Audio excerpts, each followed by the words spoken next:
Hey Bobcat, Chef Magliacane here, welcome back. Right now I'm going to show you how to make a marinade for a basic southern style fried chicken. In this particular instance, I'm using 1 pound of chicken breast that has basically been sliced up. You can use this marinade though to do whole pieces of fried chicken, do chicken tenders. You can do this. In this case, we're going to use this chicken breast for chicken sandwiches. We do not have to use chicken breast. We can use chicken thighs. You guys know at the school I love to use boneless chicken thighs, but obviously if we're making a sandwich, it does need to be deboned, and this chicken's already been taken care of. We're going to marinate the chicken overnight. You do want to marinate it at least for an hour if you're going to utilize this recipe. The buttermilk in particular is very important in this recipe. It's got the acid in it that helps to tenderize the meat. With all the other ingredients in there, it helps keep the chicken very moist when we fry it, and the flavor really penetrates through the meat. So first thing we're going to do is we're going to take 1 cup of buttermilk and pour it into our bowl.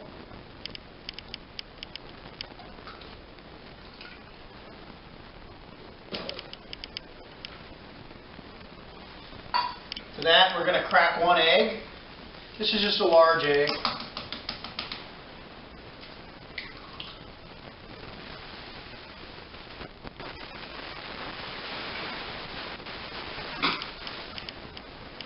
We're going to add about a teaspoon of salt. That's about a teaspoon. Fresh cracked black pepper.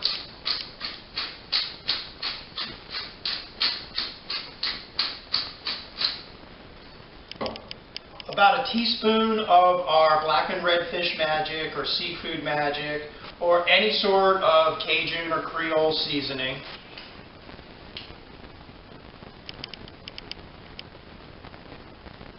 It's about a teaspoon there.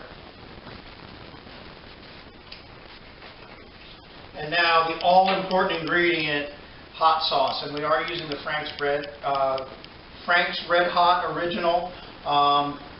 You can use any hot sauce you like. You can use Crystal, you can use Tabasco. You're going to want to vary the amount you use depending on how spicy the sauce is. This is the sauce that we would generally associate with hot wings. It's not super spicy, it's sort of in the middle ground, and we're going to put a pretty solid amount of it in there because it's not actually going on all over the chicken. It's going to be marinating the chicken. So we're going to give it a good number of shakes there. That's about 10 shakes right there. Give it a few more. That's probably enough right there. We probably put just about the right amount in by this point.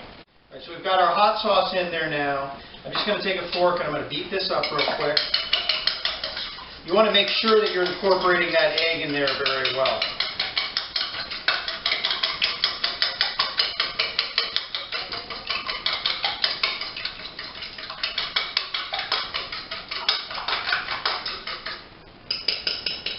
That's basically it. We can't taste it because we've already put raw egg in there. Nobody really wants to eat that. We're just going to add our chicken breast to this right now, 1 piece at a time. Make sure it's all fully coated. And then we're going to put it into the refrigerator for at least an hour. I'm actually going to marinate this overnight.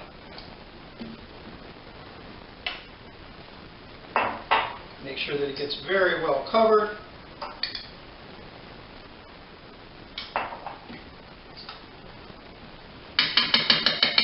Now I only put about 1 pound of chicken in there. For the amount of marinade that we made, we could probably marinate at least 2 pounds, maybe even 3 pounds of chicken with this amount of marinade. I'm going to wrap it up in plastic wrap, put it into the refrigerator, and then tomorrow we'll fry it up and we'll make our fried chicken biscuits. See you in the next segment. Thank you. All right, we've got our chicken breast all breaded up here and we're ready to get it fried. I've got a large saute pan and I've been heating up on medium heat. It's pretty hot already. We're going to add canola oil to that. You can use canola oil, you can use corn oil, anything that's a vegetable oil, soy oil. What you don't want to do is use something like olive oil. Olive oil has way too low of a smoke point. You won't be able to get your chicken nice and crispy. You can also use lard or vegetable shortening to fry in. We're going to pour oil in until we have about 1/4 to a ½ inch of oil, probably a little bit more than a ¼ inch of oil in there. And this is called shallow frying. We could also deep fry this, so if you have a deep fryer, that's great, you can use that. Or if you have a large, like thick bottom stock pot or Dutch oven, you can put oil in there and fry it and deep fry in there. But you really do need a thermometer if you're going to deep fry. So I'm going to let my oil heat up. It may take a minute or two, and we'll basically know it's ready when it starts to shimmer and ripple across the top, which it's already just barely starting to do. I am increasing the heat a little bit to get it hot. I'm probably then going to have to turn it down if it gets too hot. It's really important to regulate your temperature here, and it's absolutely essential that when you're heating up a pan and you're frying it, you are staying there right with it the entire time. You do not want to start a fire in your kitchen. This is dangerous stuff. I know you guys can handle it. We do this at school, but please, let's be really careful and take our time with this stuff at home. And we're getting there. Now, it's tough to know when your oil really is hot enough. So sometimes what you can do is either take a little bit of what you're going to fry and just put it right in there. When it really starts bubbling, you'll know it's ready. So I'm going to take a little piece of the chicken right off the end and just put it into the oil. You'll notice it's not bubbling yet, so we still got to let it get quite a bit hot. Once that starts bubbling, we know that our oil is actually ready. Why don't we give it a couple minutes, and I'll come back to you when the oil's nice and hot. All right, so we've got our little piece of chicken in there, and it's cracking and popping away, so we know that our oil is nice and hot and ready to add our chicken breast to. So one at a time and very carefully, I'm going to lay them into the oil. We don't want to let them splatter. We do not want to get this hot oil everywhere. You grab them with your tongs by the end and just gently lie them in to that hot oil. It should start sizzling, which it is. It looks like I can probably get 3 in here. We don't want to overcrowd the pan.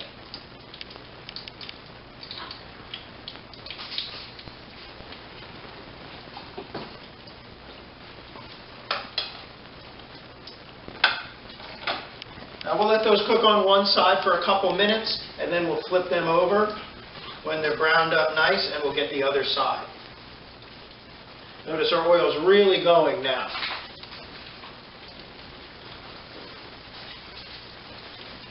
Now what I always like to do whenever I'm frying food, even cooking bacon, anything that's going to have excess grease on it, I always set a plate up with some paper towels laid on it.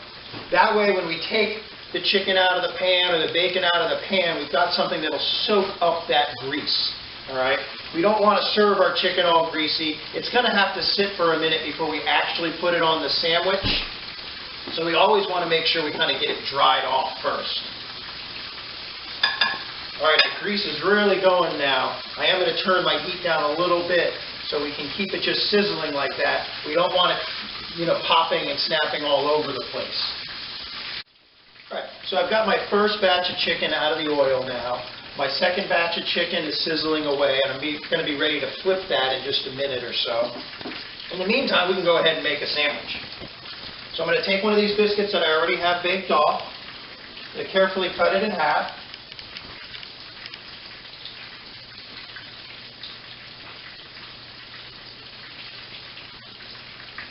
That on our plate.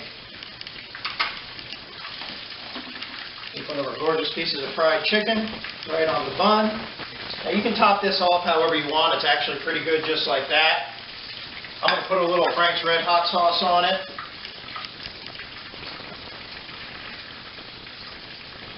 And I absolutely love dill pickle slices on my chicken sandwich. I'm going to put a few of those on there. And then we'll cut into this and see how it looks on the inside. Hopefully it's nice and moist and juicy. Pop back on there.